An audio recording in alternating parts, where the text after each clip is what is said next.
We are live. Arno Janse van Rensburg, bro. How's it going? Hey man, hey, yeah, how are you? Jono, Graham, Proudfoot, yeah, great, thanks. Yourself? I'm cool, man. Can you hear me? Let me get my microphone. Yeah. How's the sound? Yeah, it's better. It's a bit of an echo, but it's okay. We'll work with it.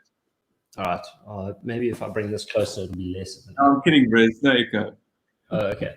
So for those of you just tuning in, this is Arno Janse van Rensburg of Janse&CO. I've got a banner for you and everything, bro. Give me a sec. Yeah, 75 Kloof Street, just opposite Jan van Riebeeck Primary School. There we go. Yeah. And what do you guys do? I always say you fine dining, but you say that no, not fine dining. No, we try and get away from that. Well, we're trying to. It's not. We don't have white linen tablecloths and silver service and all those sort of things. That's not our vibe. Not at all. It's just good, delicious, honest, amazing cooking with delicious and amazing service and an awesome wine list. Yeah, that's basically. Awesome wine list. Yeah. And well, that's what you were. What are you now? Now we are fine balancing act between ladles of love, cooking for 7,000 homeless people every day, and running a takeaway joint from our well-equipped kitchen in Kloof Street 3 or 4 days a week. So that's what we are now. Well, I've got most evenings off, so that's fine, I guess. Changing, yeah. So I mean, I must say, I was like fascinated to see what happened when they said, "Oh, they're going to shut down restaurants," and it was supposed to be 3 weeks, and it was kind of in the last bit of season, approaching Easter weekend, which is when restaurants kind of get their last financial injection before we go into winter in Cape Town. What is your impression of the restaurant industry at the moment? Like, what do you think is going to happen with it? Sure. I mean, when we heard, it was like a couple of weeks into, well, it was a week into February, we started hearing about this thing, and then it hit hard. South Africa, like people were stressing out and we were losing a lot of bookings, like in the beginning of March. I mean, March has always been our best month since we opened. We closed on the 16th of March, the Monday, because we almost had no bookings. So our best month was cut in half, basically. So that wasn't great. But I mean, where it's headed is, sure, it's tough. If you look at like Copenhagen, Denmark, I mean, we look personally a lot with what those guys are doing, and we follow trend with what's happening there. A lot of the stuff, even, I mean, how the president and our country like handled this whole thing. I think it was all towards what they're doing there, like the extreme lockdown measures that they took and all those sort of things. I mean, it's all in line. But where it's headed, fuck man, no one knows. It's going to be a long, stormy winter. I know that for a fact. But it's good. I mean, it'll make things clearer for some people, I think, that's in the restaurant industry and other people around in other industries as well, actually. It's not just the restaurant industry that's going to change and become something different. I mean, everyone needs to adapt now. Everyone needs to change a little bit and look a little bit more inside themselves and see, like, what do you have to offer to civilization, you know, the world. It's not just Cape Town and Western Cape, you know, it's a little bit bigger than that. Yeah, the little bubble of Cape Town. Yeah. So you guys, obviously, when you started off, you launched the food product range pretty much like a week after. 2 days. 2 days. Took us 2 days. Label, we got bags, we got packaging. Yeah, it was 2 days of running around, and we started a new business in 2 days, and we launched it. And then 2 days after that, the lockdown happened. So that was stopped dead in its tracks. Which, yeah. Yeah, it's like that change after you, yeah. And then, but you guys, unlike a lot of people who kind of just went home and saw it like a holiday, what really impressed me was what you guys did next. So you started working for Ladles of Love. Can you just tell us a little bit about that? Yeah, so Liesel, my partner, which you know very well, we weren't planning on sitting at home and doing nothing and waiting around. I mean, a holiday would have been nice. It sounds amazing to have a holiday. I would have a holiday right now. So Liesel contacted Danny from Ladles of Love. They're a little soup kitchen in Ruland Street. They were cooking like 400, 500 meals every day for 6 days a week. Danny was looking for some people to help him because he saw the shit was going to hit the fan in Cape Town, and there was no like measures taken from government to look after people that doesn't have anything. So he saw this thing happening and unfolding, and he like jumped on the internet and was looking for some chefs, and we caught his eye. We saw him. We met Danny on the Sunday. I think the lockdown happened on the Friday. We saw Danny on the Sunday, and we took over his kitchen on Monday. So the Monday we cooked, I think, 800 meals, which is double what they normally cook. Yeah. Danny phoned me like a couple of hours after we knocked off. We went home. He said the food wasn't enough. Like he said, like, bro, we need to make a plan. There's thousands of hungry people looking for food, and yeah, it's horrible. So I phoned Andrea from Dish Food, which you also know very well. I phoned Andrea and I told her, we need to make a plan. Like, there's hungry people. What can we do? Can you help us? Like, anything. And she gave us like 8 pots, like massive pots and boiling tables and everything. We set up basically another kitchen within a kitchen. I mean, if the health department came there, they would probably shut us down. They were actually there the one day, and we were like, no, guys, like, we can't stop now. We need to do this. We just started wearing hair nets for like a couple of hours, and then yeah. So we doubled the Tuesday. We cooked just over 1,000 on the Tuesday. The Wednesday we doubled up again, and we ended up cooking like just over 3,000 meals there after about 3 weeks, basically. After 3 or 4 weeks, they got a contract with the CTICC. They sponsored them one of the places there that we can cook with in one of the halls, because it's the whole thing. It's like a massive operation now. It's like a logistical nightmare for me because there's so many people and it's like so many things happening, but it's good. It's all good stuff. Like, we're helping a lot of people. A lot of people sleeping with food in their belly, and it's amazing what they're doing. But what's your daily total up to now? Oh, fuck. We're doing like close to 7,000 a day. Yeah. Close to. And that's just the hot food, eh? They're still doing like sandwiches and bags of parcels of food, which Liesel knows a lot more of. I don't know too much about that. I'm just focusing on like getting the food out hot and delicious, and it's like we cook about 2 tons a day of produce. Wow. Produce and grains. No, I believe you.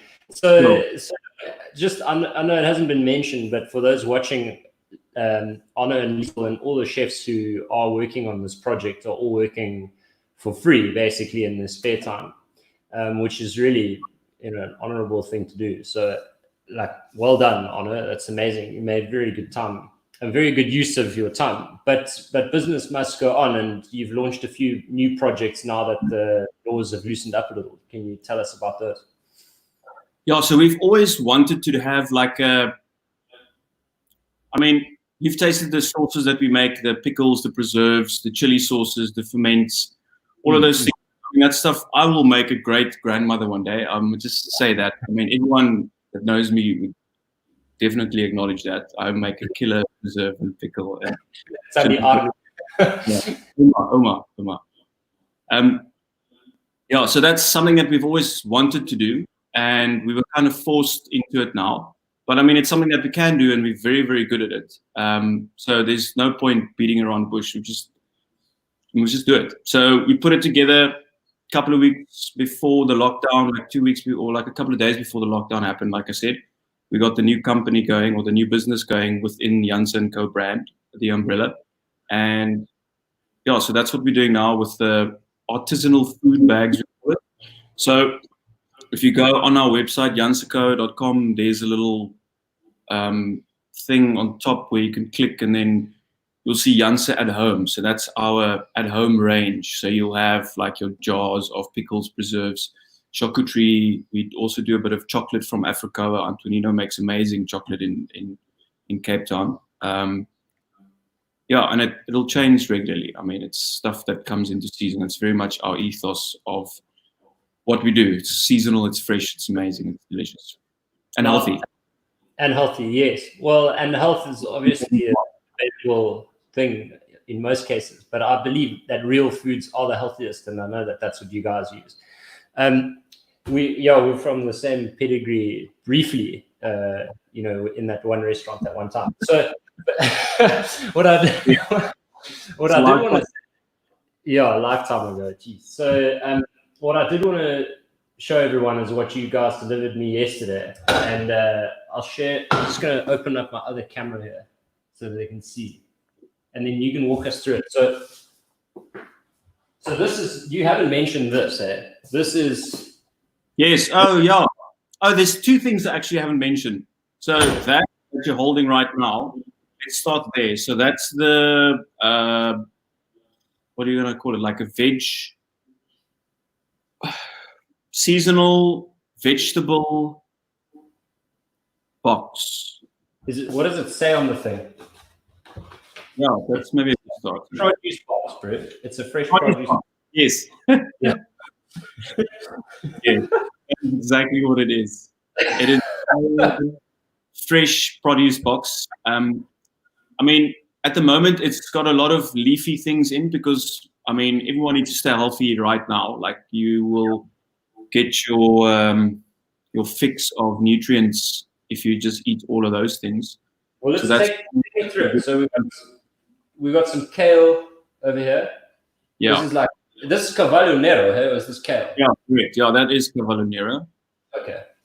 So this box comprises of 3 or 4 different farms that we source our vegetables from, or institutions. Muse Farm is the one. She is our muse in the kitchen. I mean, her name is like kind of says it all. She's in Hout Bay, Iming. We've been working with her for the past like just over 2 years. When we just opened the restaurant, we got on board with her. She supplies very specialty produce to restaurants like ours, and her stuff is like truly incredible. The other place is Genesis in Stellenbosch. We get a bit of produce from them, a bit of poultry as well. Then we support Streetscapes, which has 3 or 4 gardens in the city. Streetscape lettuce. No, that is Mthunzi lettuce. So Mthunzi is an NGO that focuses in Langa and Kailicha. They've got a couple of farms that they get their produce from, and they just also amazing produce. That's a Romanesco. It's like a broccoli, eh? No, it's a trippy thing, really. Like, look into that thing, it's good. It's good stuff. And then, okay, so then we got, this is like, I mean, this is Loro Rosso? Or no, that's Radicchio. Radicchio. I mean, like baby Radicchio, okay. Yeah. That's all. And then these giant tatsois. Yeah, there's some nice tatsoi. There's pak choy as well in there. Yeah. Yeah, I think I took the pak choy out somewhere. Oh, this is the pak choy. What am I talking about? Here we go. Yeah. Just look at the stems. The one stem is a little bit greener than the other one. That's the type. And this is this big celeriac root, eh? That is a big celeriac root, correct. Sure. Epic. Yeah, I don't know where you get them this big from. That's insane. Okay. So then let's just talk about the little goodies at the bottom here. So this it's made my whole studio smell quite some. Yeah, so this is seaweed, eh? Yeah, so that's seaweed that I harvested. I mean, we actually took the whole kitchen team out just before lockdown happened to the beach by Komiki. Yes. We always harvest our seaweed in that area, Soetwater by the reserve. You know, you're not really supposed to, but I mean, there's no one ever there. And it's like clean ocean, open Indian Ocean. what's that place called? By the crayfish factory. That's where Calpac actually also harvests the seaweed for the Parliament farms. Yeah, you're talking about it's like Misty Cliffs, that area. Yeah, like right there. There's a surfing spot, the crayfish factory, just past Misty Cliffs. Like that's prime. I mean, it's out fresh streams. That's black garlic that we made in-house as well. That goes on the recipe, I think. Yes, that's in the recipe as well.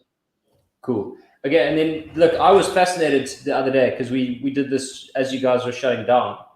And there's three different. Well, here are three different types of aubergine, which I don't think many people know about. So, is this a normal, like a really small black one, or is this actually a different breed? So that's a Kyoto egg aubergine from Muse Farms. They're super buttery. I mean, you just grill that guy over the flame. That's kind of what we're going to be cooking today as well. One of those, So that's the Kyoto egg. That's also a Kyoto egg. And then these two, this one, this is called a what?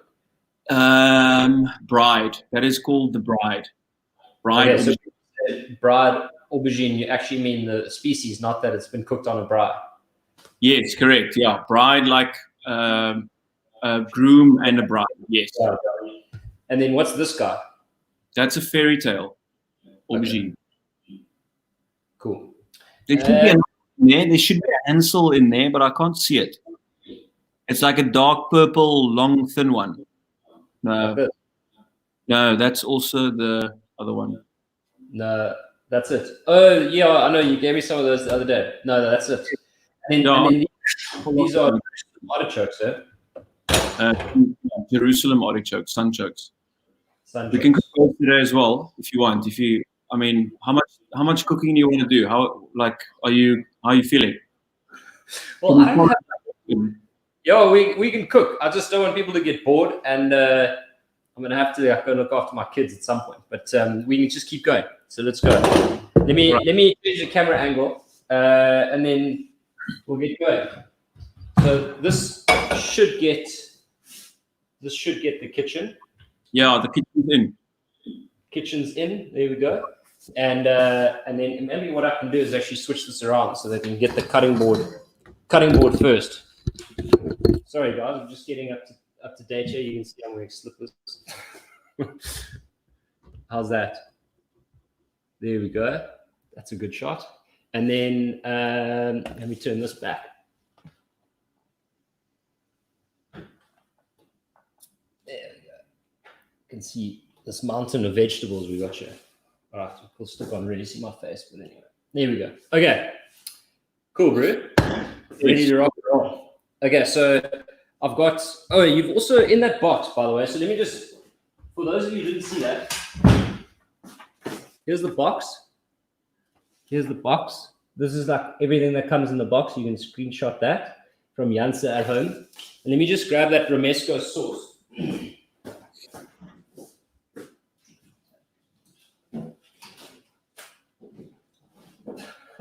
I just found a whole lot more vegetables. Yeah, bro. I was gonna say. I mean, I'm pretty sure I packed that. Yeah, I don't know. So there are these cool carrots like on the stem, and yes. And then there's a pot of romesco sauce. This is shaved celeriac ribbons. Yeah. And then the spring onions and then these radishes, which look super cool. In radishes, yeah. Yeah. So look, before we get cracking, what people would want to know is how much it costs for this whole veg box. What are we looking at? Well, that one that you have in your hands costs 450 Rand. Okay. And that's enough vegetables for like well over a week, or for a week. Well, I mean, if it's like 2 people cooking, then probably like 3 or 4 days. Okay. And if you're not eating any protein with it, animal protein with it, then probably less. Okay. Good. Well, that's great. And it's all like it's the best quality vegetables. I mean, it's not like the Woolworths stuff that needs to fit into a little packet. It's it's not sprayed. It's like very healthy. It's 90-something% organic. Although organic is like, no one really knows what that means anymore. Ja, is it too dark here? Can you see? No, I'm checking that I've got the right camera on. Yeah, I do. No, I was checking how HD I am, but it's all good. Okay. Can we cook something now? What are we doing the recipe or are we doing something else? Is there a recipe? Okay. Yeah, bro, there's like everything's in there. I think, yeah, there should be a recipe. Okay, place. Yeah, sure, let's do that. So I've got the celeriac ribbons. Yeah. And the romesco sauce. But you said we're not going to follow the recipe 100% with this guy. Eh? No, I like it having a little bit more texture. I think when you blanch it, I mean, you blanch pasta, cool, but that's pasta. But this is not the same thing. That's just like make it easier for people to understand how to like treat the actual ribbons that they get. I like to just eat it raw, or just drag it through like a hot pan with some seasoning and a bit of oil or maybe butter. Yeah, got it. So I'll start by getting the pan hot, and then you just tell me what to do. I'm just going to move some of this veg so we don't kill it with the heat from the pan. No one likes a wilted lettuce. No. Well, you need to grill the aubergines over the flame. Okay. Did you read the recipe? Like, did you do any homework on this, or are we just gonna wing it? No, that's the whole point. That's why you're here, because then I don't have to. You're just here to tell me what to do. Okay, so you need to grill not like that. You need to like put it over the flame. So like when you scorch aubergines, the skin. Okay. Yeah, I should have been better prepared. No, your technique is very rusty, I must say. You know what? Yeah, I can light this one and do it on this guy here. Yeah, put a couple of aubergines over there. Let the skin scorch up nicely, like you make baba ganoush, basically. You grill your aubergines, charcoal them on the outside, take the skin off, chop them up, add the black garlic, a little bit of oil and seasoning and all those sort of things. Because the aubergines get so nice and buttery and delicious when you just char grill them. And then the black garlic gives it such an amazing depth of flavor. You don't even need to add any sugar or anything like that in your seasoning because the black garlic is so sweet and the aubergines turn like caramel almost as well. You want to do a bit of Jerusalem artichokes in there as well. Put that pan on the flame as well, the non-stick pan. Bro, I'm going to win this. I'm going to get this right. Yeah, you can put a couple of more aubergines on, like the long ones as well. So we've got a nice variety of flavors happening. There we go. Kate's right. Maybe she can help. Okay. Yeah, I think poor Kate, really, like I can't. Like this is going to take us forever. Okay. So I've got all these pots on. So let's just So here we go. What are we going to do in this guy? We're going to grill some Jerusalem artichokes in there. That would be also very nice with this dish. Once that is done, we're going to heat up that same pan because I know you don't like washing up too much. And then we're going to grill the, what do you call those? The purple lettucey things, the radicchio. We're going to grill the radicchio in there as well. That'll take the bitterness away a little bit.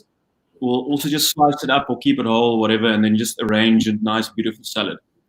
Okay. What do you want me to do with the Jerusalem artichokes before I cut them in half? Okay. On the length. Yeah. Get a little bit of oil in that pan, and you put them with the flesh side down in the pan. Okay. So we get a nice bit of color on them.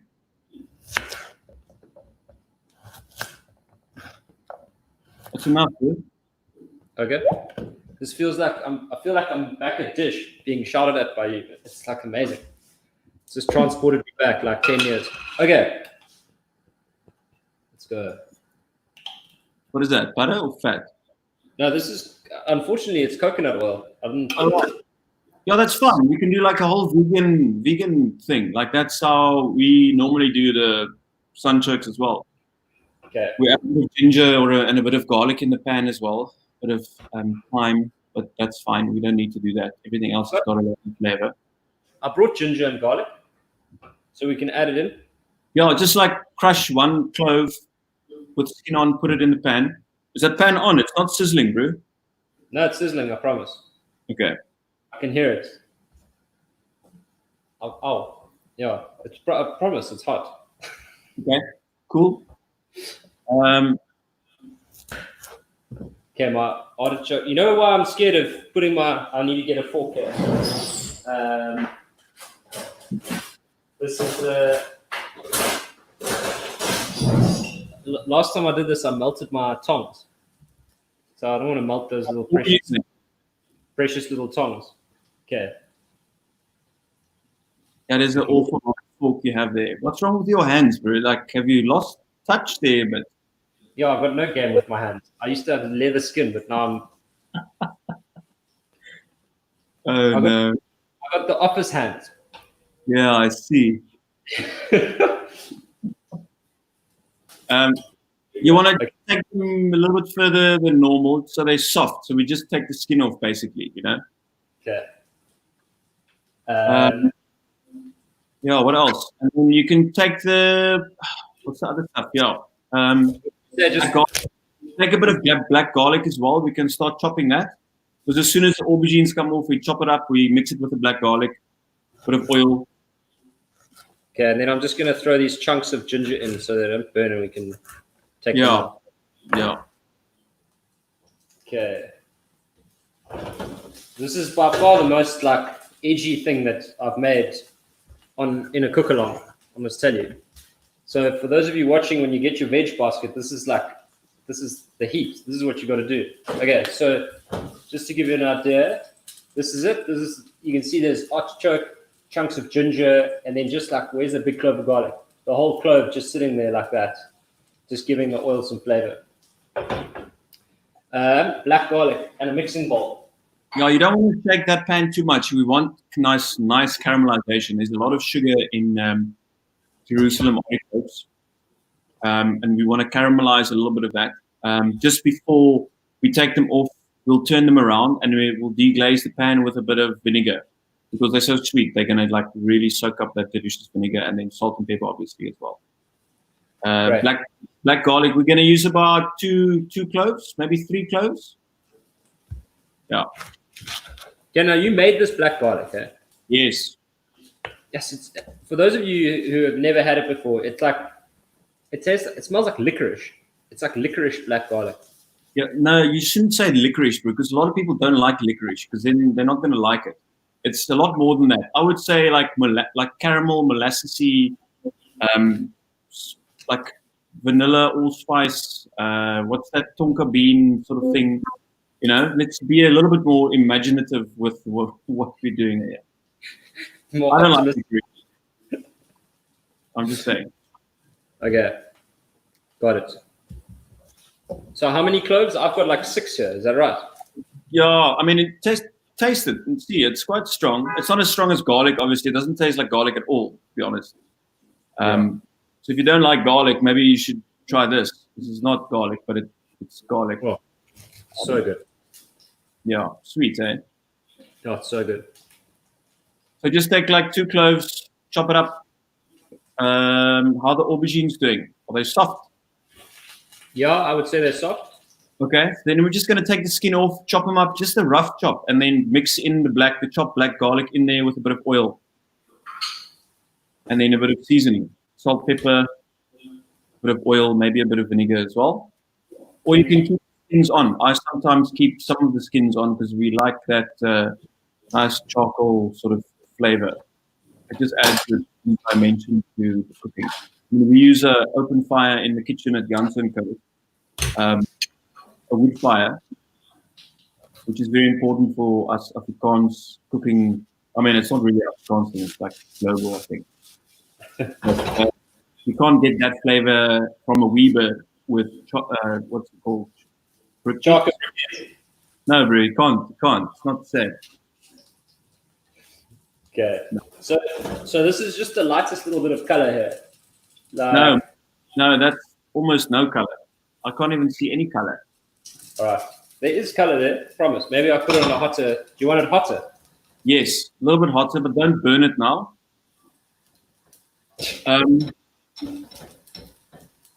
Well, you want to get another pan on as well.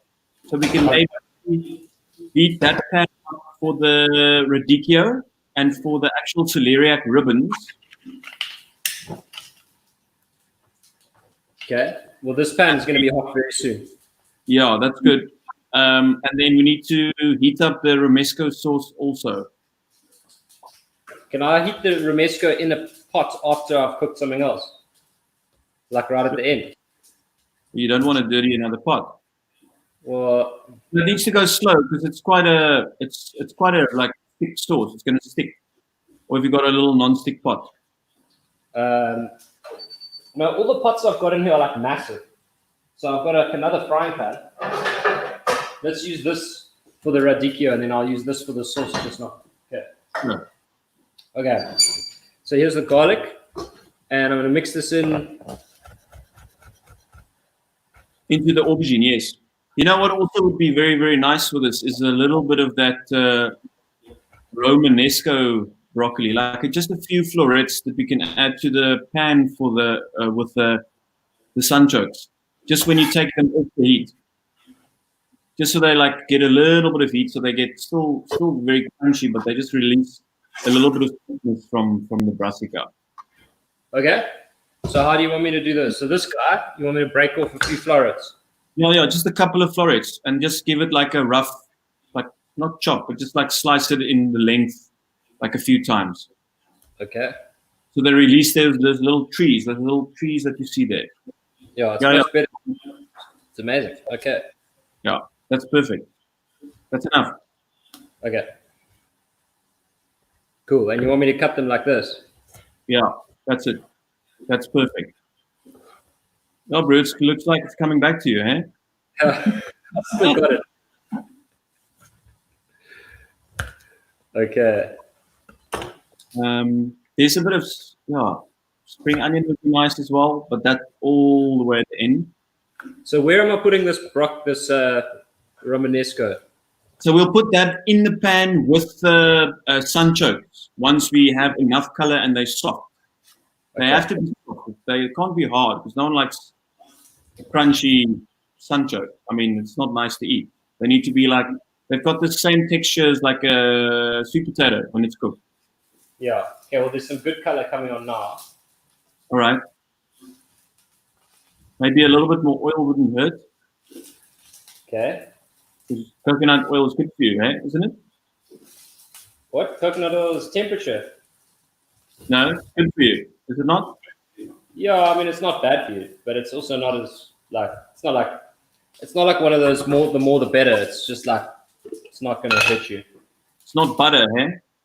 Well, the same with butter. Like, I think the main thing that people misunderstand about fanting is like, it's not like, you must throw lots of butter in for it to work. It's just like, hey, you used to be afraid of butter, but it's not much of a big deal anymore. So don't worry about it. But it's not like, please add more butter. Okay, this pan is really hot. So if you want to do something in here, it's a good time. So get the radicchio. Right. Here we go. Just this one, hey? Is it just the one? Yeah, I've just got the one here. And I've got some caballero and... Yeah, you shouldn't have cut off the bottom piece now because we were going to just cut it in half in the length and keep it nice and whole. But, I mean, whatever, Bray, we'll make it work. Okay, cool. So, nice hot pan. Maybe the tatsoi. Just cut the tatsoi in half, like in the length, but don't cut the bottom off again. Okay. So we're just going to grill the one side, the side that you cut open. Okay. Yeah, what you mean. That's perfect. So a little bit of oil. Perfect. So we're just going to use one half. Don't oil the pan, oil the leaf, the thing, the tatsoi or the pak choy. How are you going to oil the tatsoi with this? Spread it on like butter, bro. You spread it on, then you put it in the pan. Okay. That's it. Okay. Splatter everywhere, you know? Yes, there we go. That's perfect. Because if you put it in the pan and you put something with a little bit of water in the pan, what's going to happen? It's going to like go all over the place and it's going to make a noise and people's going to get hurt. You don't want that. Look at that. Clean. Eh? Okay, so while I'm waiting for that, I'm going to get this get the aubergines chopped up. You said that these aubergines, you can get the skin and everything in, huh? You can. Maybe take the Kyoto egg skin off because that's quite a lot of skin to consume. It could be the easiest one to skin as well. But the small ones you can keep on. It shouldn't be a problem. The skin on all of these is pretty thin, huh? Yeah, except for the Kyoto egg. Which one's the Kyoto eggs, the round fat one. Okay. No, that looks nice, bro. That's very nice. I'm gonna leave bits of it in. Okay. Okay. Woo. That's hot. Okay. The other thing is we want to really finish this dish with some nice freshness. So I think a little bit of spring onions. We like 2 whole spring onions, not just the white bit. We'll use the green part as well because it's got very nice flavor. And we'll just toss the whole thing through everything. With a bit of spring onions, those nice purple spring onions.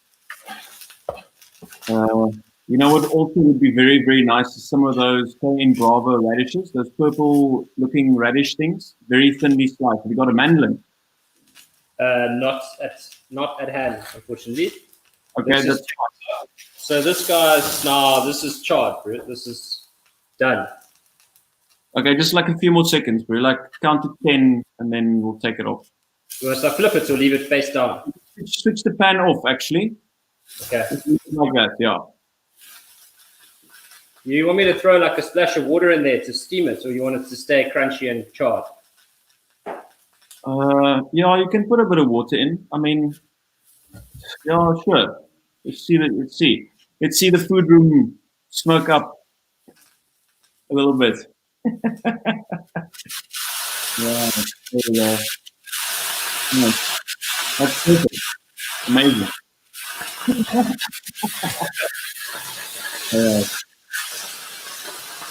Okay, that's cool. Now I've got this so far. You're making a noise. Sure.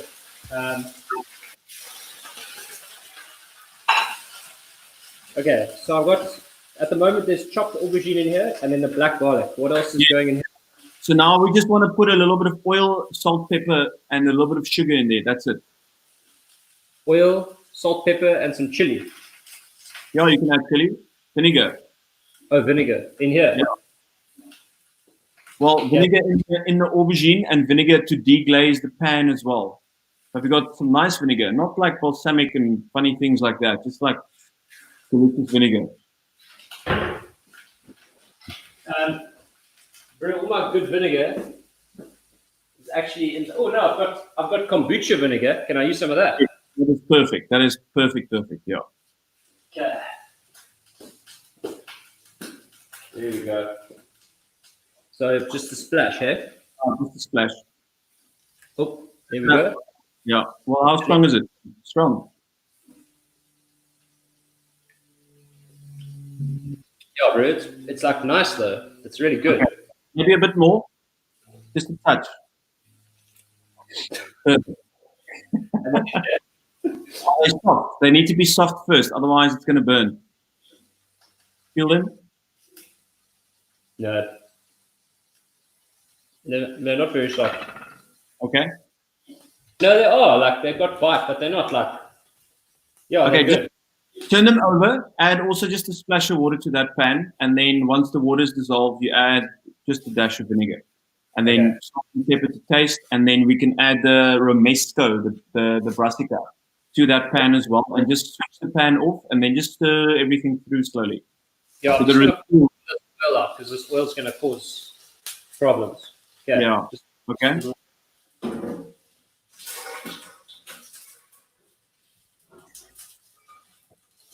Okay, a little bit of water. Yeah. Yeah.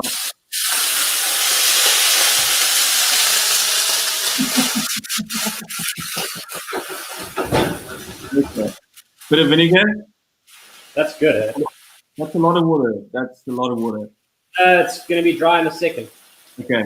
Vinegar in. Salt, pepper.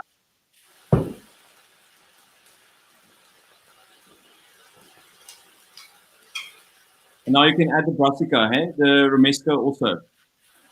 Oh, the Romanesco. Yes. This What stuff. Yes. Oh, yeah. You're confusing me because the sauce is Romesco sauce, but this weird broccoli thing is a Romanesco. We did it on purpose because, I mean, we want to see how things come out. We've gotten a couple of people posting things with different. It's either the sauce or it's the brassica. It's good fun. It's amazing. Yeah, that's actually going to be great now. I mean, for those of you who want to see this, that's what that looks like. That's properly like crunchy, delicious, ginger, garlic, kombucha vinegar. This is going to be great. Okay. Now, Oil. I don't have any oil. I've only got coconut oil. All right. Cool. That's fine. You know what? We can make a nice quenelle with that, and we put it in the middle. So we put the romesco sauce at the bottom of the plate. Okay. We got another pan. What happened to that other pan? Yeah, I got pan. You need to put the celeriac ribbons in a warm pan as well. Hey, remember? Yes. And then you need to heat up the romesco sauce also. Okay, so let me get these guys on a gentle heat. Yeah. And then the romesco sauce. Yeah. Yes, man. There's no bread in here, hey? No. It's not like that. It's just almonds. Okay. Mexico, almonds and Infinity peppers. So this is now like I can take it off the heat. This is perfect. Yeah. And then we're going to use this plate. This is like a Janse&CO plate. No, bro, that's not a Janse. What are you talking about? What is that? A bowl? That's not even a plate. It's a bowl. It's like a big. It's what I've got. This is what I've got. It's fine. So, it'll do. It looks good. A pan for the sauce. Right. The red sauce. The red sauce. And then we're gonna just quickly flash the celeriac ribbons in a warm pan as well. Okay. Well, let me swap these around. We'll do the ribbons in this guy at full tilt, and then I'll put the sauce in here. Awesome.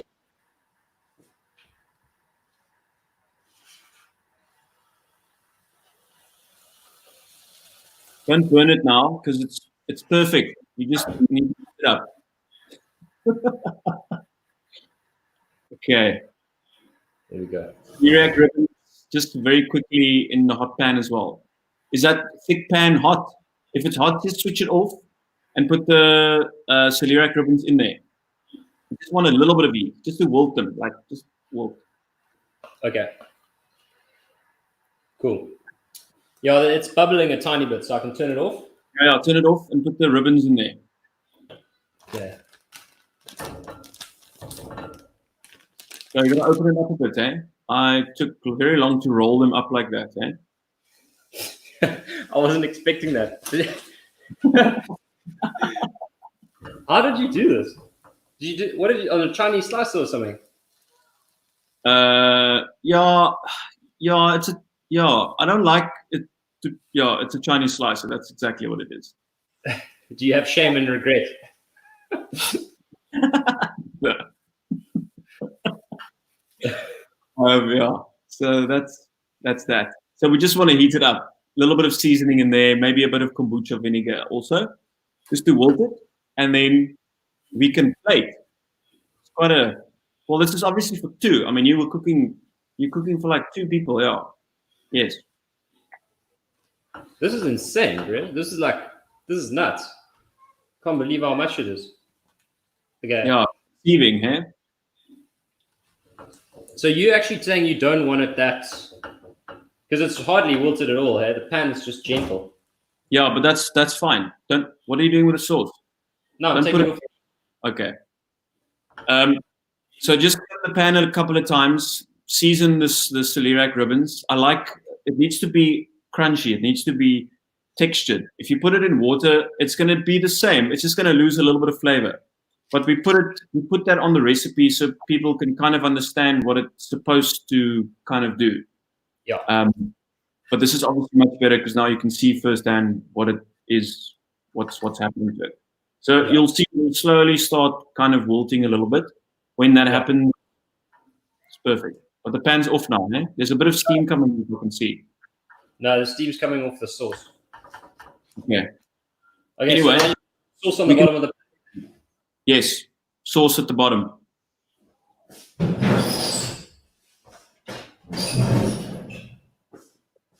It's Q20, bro.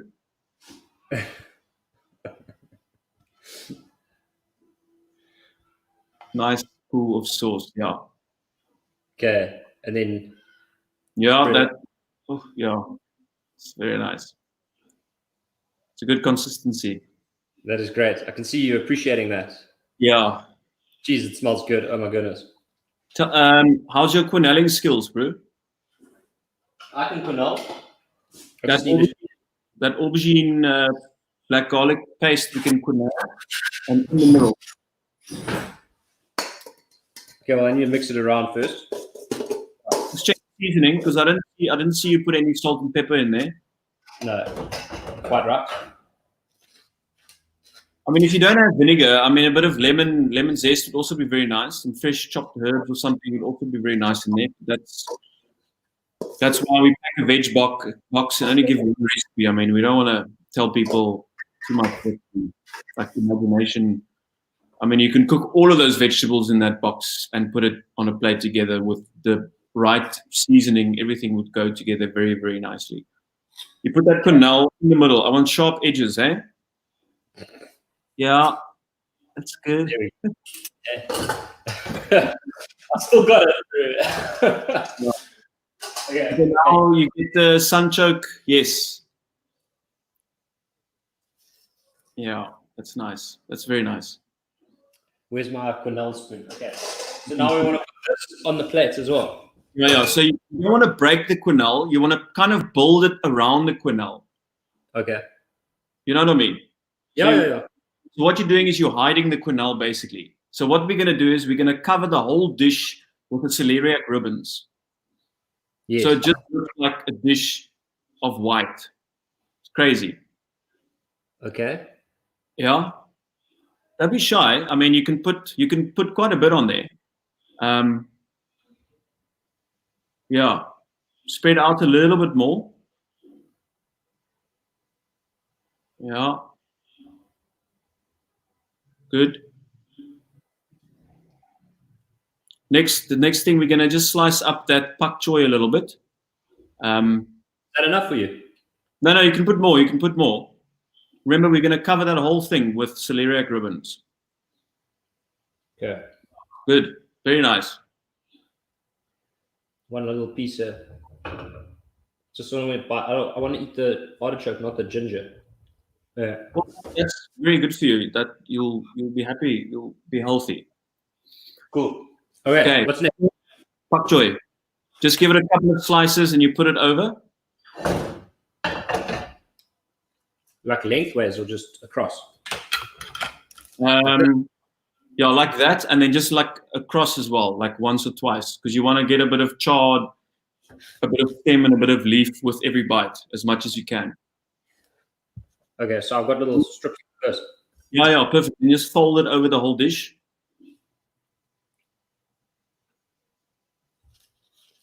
Yeah. Geez, the last time I did this was at Nova, dude. No, man. It didn't look like that at Nova, bro. Come on. No, the last time I plated up anything fancy.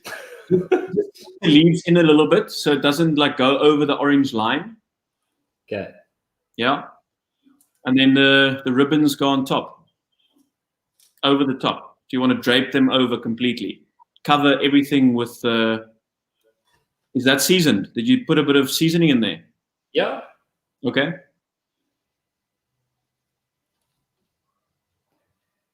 No pun intended. Over the top. Yeah. That looks very nice, bro. Like it's a little surprise now. I mean, you wouldn't believe all the stuff that's in there if someone gave you that in the restaurant. No, you would not. You're right. Yeah. Wow, amazing. So for those of you, here we go. Hey, is that what, I've done it. I did it, Arno. It's amazing. So cool.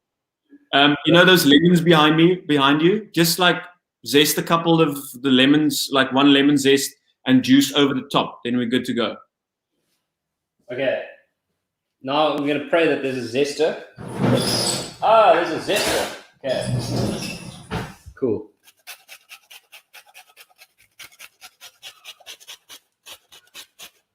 So it looks like an old school Italian tagliatelle dish, basically.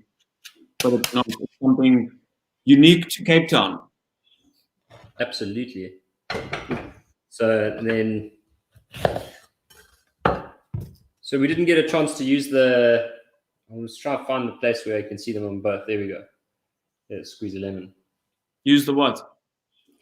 No, to use the seaweed. But I think if you'd waited for me to cook everything, be here all night. You know what?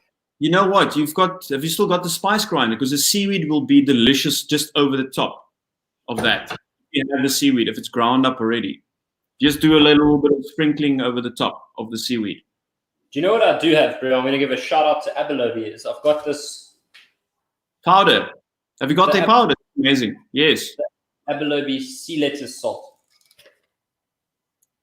That's very salty. That's 100% salt, bro. So just be careful with that. Okay, well, maybe, can I just, look, I don't want to bring out the spice grinder and stuff. Can I just chop some of this?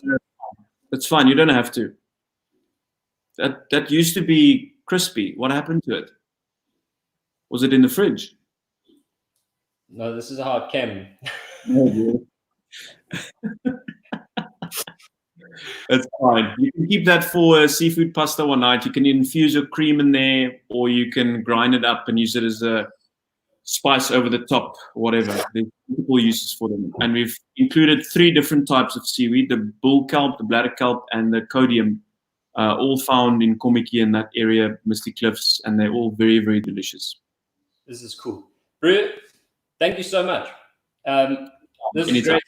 Kate's here, so I'm going to go and eat this with her now. But before I go, give us the last shout out. So basically, just those of you who've just joined us now, I'm going to show you a bit of the set here. They've just joined us now. They missed everything, bro. They should rewind and watch it from the beginning. So all of those vegetables, everything over here, the celeriac, all of that stuff came in this big beast of a box, the veg box. And you can watch the beginning of the video to find out more. And that's available at Janse&CO or janse&co.com. And this is Arno Janse van Rensburg, chef extraordinaire philanthropist. Well, not quite, but yeah, getting there. Awesome, man. Well, thanks very much for joining us. And I hope that you get a ton of orders and people buy our stuff. And I hope people watching share this to see, or share this so that you can get back what you've given, because you and Liesl really have given a shit ton of your time over the lockdown, and you deserve greatness. And this is pretty great. So I'm pretty pumped to go and eat this. Thank you very much. Cool, bro. Good chat. Thanks a lot. Appreciate it. Pleasure, bro. Rusty, but if we do another one of these, I want it flawless now. Yeah, sure.